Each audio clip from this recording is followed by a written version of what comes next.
Hey guys, Artosis here, and I'm going to be bringing you a very different type of cast today, something I haven't tried yet before. This is actually going to be a cast of a game that I have already seen. In fact, I've watched this replay probably 5 times. This in the top right is FantaSy, and in the top left, it's Airfou. Of course, you know FantaSy. He's one of the greatest Terrans ever. Has been pretty active lately, won Gamers 8 and all that, and we're all kind of hoping that he returns to the pro scene in 2024. Airfou is just a very, very strong Protoss. Everyone knows who he is. He hasn't been in ASL yet, but another one of those guys that if he qualifies, we already kind of know who he is. He's on the radar, right?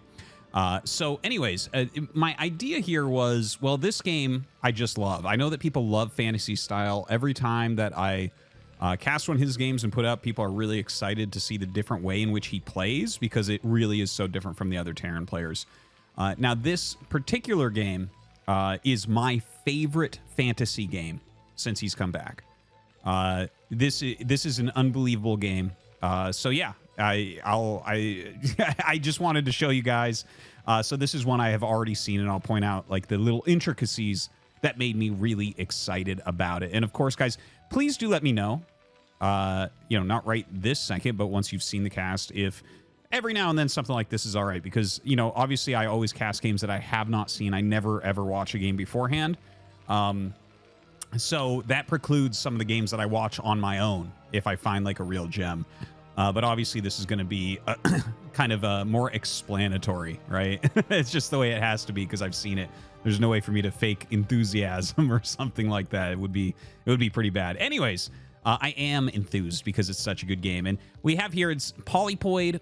FantaSy is on the top right, and he is going for a gasless expansion. All very normal, right? You put the barracks down here, depot, command center, just expand quickly. He's going ahead and scouting at the very normal time on 12 with his SCV. Up here, Air is going for a scoutless fast Dragoon. A lot of times a build like this will just turn into a very, very fast Nexus. We'll see exactly how much gas he wants to bank and all that as well. And yeah, just going to go ahead and scout with his own probe. FantaSy right now, he will go around instead of end scout because there's really no reason to end scout when you're going for a gasless expansion, right? Like you just want to find each base as quickly as possible. Now, the depot going up. First scout will be from Protoss over to here, and there's not even a single Marine yet. So obviously that's something that could be a problem if there was like already Zealots on the way or something. Like, for instance, if he had gone 2 center gateways and just rallied Zealots, he would have free won the game. Just to throw that out there. Obviously, that is not going to be a very good build most of the time. Anyways, the probe comes up for a bit of harassment. The bunker gets started. We have Marines starting to pop out here as well. So looks like everything going to be fine for FantaSy. And Air over here going to go ahead and take his own Nexus. Hasn't started range, just getting that Nexus up as quickly as possible. And to put that in perspective, this is about 75% of the way done when this starts. It's a double depot opener, 1 Dragoon. This is like a pretty standard Nexus timing. It's a pretty popular build where you just kind of skip everything up to a Dragoon, and you can get range afterwards if you want. Here we see he's not going for range. FantaSy going to be able to start that factory very quickly. And you can see already his gas balance looks a little bit different from a lot of Terran players. He has 2 SCVs in the gas right now. He actually balances his economy way different than I normally see players do with this type of gasless build, right? The 2 SCVs on there for a while, and he's also going to get a pretty darn quick second gas. And that'll show. We'll see why here coming up in a moment. But the robotics facility going up, still no range for the Dragoons here as Air continues to try to chase down this SCV. Just wants to kill that off and keep FantaSy as much in the dark as is possible. Right after that first SCV, the gasless expansion generally doesn't have anything on the map for quite some time. Now, a second geyser is going up before the factory is even done, and the academy gets started as well. Just one thing to note about how early this academy was. It was about 4 minutes and 15 seconds. And you can see here the armory starting as soon as the factory is done. So this is an upgrade Terran build. That is basically the quickest armory you ever see is 4 minutes, 30 seconds. But the timing of this academy specifically at about 4:15 will give you scan ready for the quickest DT. So that's basically if you go directly DT on one base, this will be just in time to have scans for that DT. Also, a starport gets started right away. So you can see here why that second gas went up really quickly for FantaSy is because he's spending a lot of gas. Siege mode, siege tank, academy, which is 100 gas between the two comm stats, very fast armory for +1, and a starport. So you're about to see a part of this that I really, really like. It's a very fast starport, but it's in his main base, okay? So that's not, like, obviously with a gasless expansion, if you go starport, it's like always going to be in the main base. But let's take a look. I'm going to go ahead, turn this off. See, he starts a Wraith, scans, and what does he see? He sees the range upgrade. He sees an observer pop out and the second gateway warping in. So what does he do? He cancels the Wraith and goes into a control tower. So basically, the Wraith was going to be ready for the quickest Reaver, right? This comm stat got... the speed of the Academy got the comm stats ready for the quickest DT, and this starport was ready for the quickest Reaver, basically, right? So that's what we're looking at. Like, already FantaSy has covered all of his bases, and now he's just going to go towards Dropship. Second factory, of course, coming up. He has 2 tanks with siege mode out, mines as well as some vultures on the way here, and the Dropship being made. Now, here is one of the parts that I found really interesting, okay? The observer gets in, obviously no problem, as he went for comsat instead of turrets.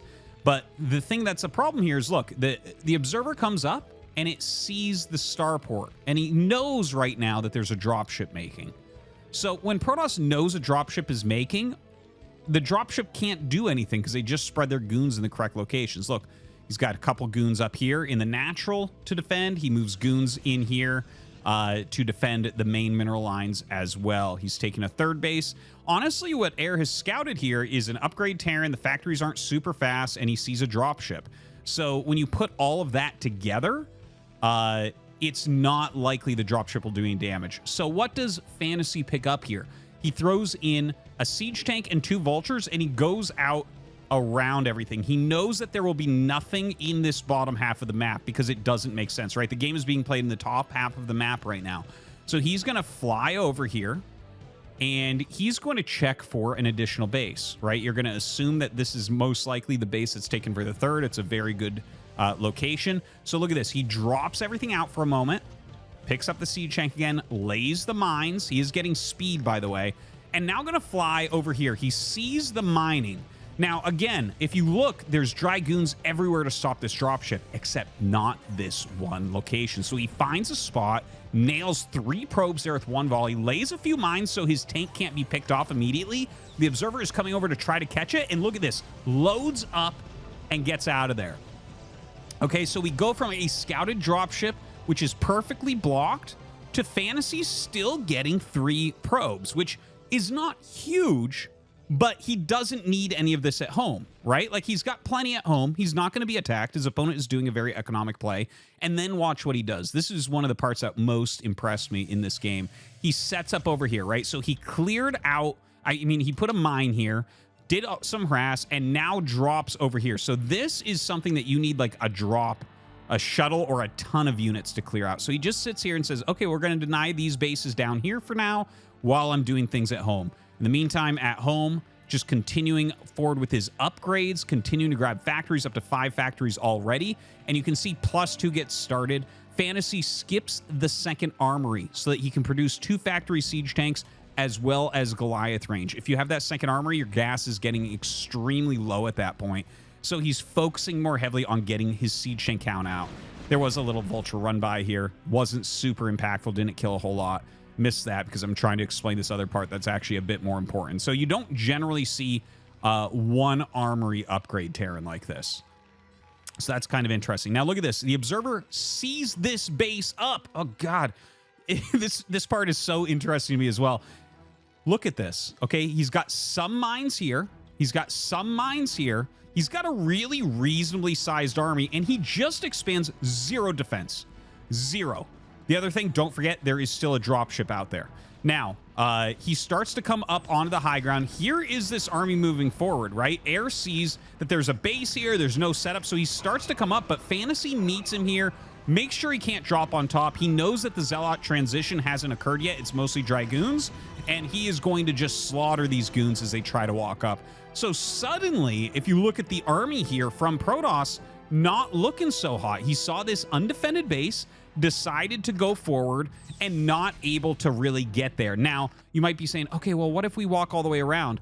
Well, honestly, we have a decent amount of factories from FantaSy. We have that dropship still, and we have this more forward army. So if you do start to walk around, there is the chance for maybe a counterattack.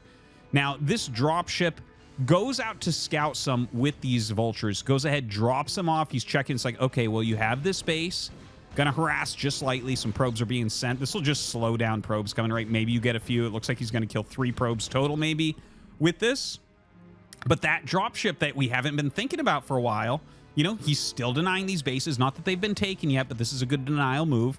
And now the 2 vultures cause a lot of lost time as well as 3 more probe kills. So really great usage of this. Now, he's just going to fly this dropship to the side. Some more vultures coming down.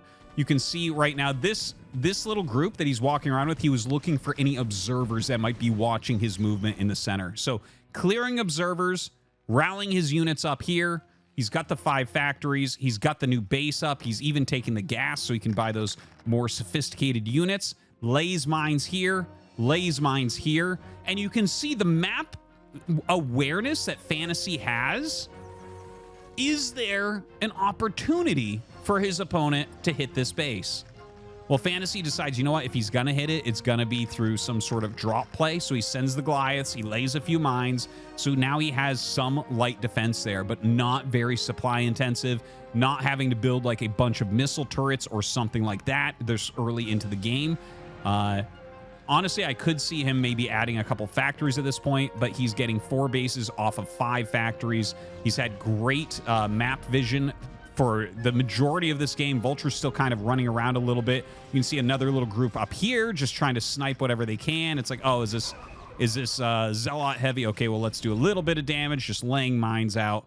But of course, all these vultures can escape at any time, right? This is the one unit Terran has that can actually run away from everything in the game. So he is up here and poking and prodding, and then it's like, okay, well, maybe I lost 1 or 2 vultures, but was totally worth, can run back, reinforce this main army here. So throughout this, like, he still has a dropship out here. There's still some sort of threat there. Look at this. He's still out here hunting observers, by the way, which is kind of cool. Now, obviously, you don't want to, like, lose that. This is a situation where it feels like he might have gone a little bit too deep, but making sure that observer count stays down. It's going to make it harder for Air to go over here and actually clear through and attack this base. And don't forget, if he attacks this base, his army is super out of position and FantaSy may be able to push quickly. You can see FantaSy starting to push a little bit out into the center. And it's just, this positional play is unreal. It's unbelievable how smart all of this play is that we're watching here, right? So he's cut off this entire area for movement. So for FantaSy right now, it's like, well, you can play up here, right? This general area is safe right now for him. He is vulturating a little bit, just taking out any zealots that he can. But this area is playable. And other than that, you can come down here. Now, if you come down here, are you going to come across and try to attack up? Not a good play. Are you going to go around this way? Okay, well, if you try to attack towards the main, he has mines to watch. If not, you can go up here, but he can just kind of run his SCVs out to the north while he counterattacks into your 3rd base. So this setup is just unbelievable. You can see, look at this, how he's kind of bending. He's saying, yeah, you want to go around? You want to go around me? Go around the long way, right? He has just enough here. So right now, FantaSy controls this entire area. Not attacking yet.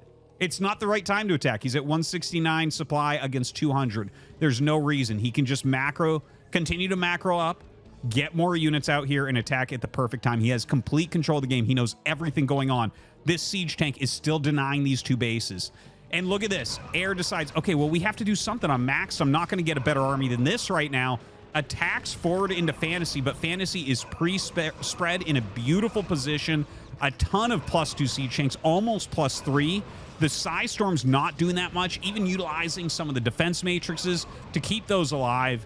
And you can see FantaSy is going to be able to hold this rather easily. That's like the whole army of Protoss. GG is called. And I gotta say, like, for me, I've watched a lot of FantaSy games since he came back, but I feel like this game shows that different type of skill set, that different way that he plays more clearly than any other game I've seen from him since we've found his IDs and seen him return. So guys, I hope that you enjoyed this very different type of commentary. It's definitely not something I'm planning to do regularly, but I did want to share this game with you guys and be straightforward about having seen it before. All right. Thanks for watching, guys. Till next time.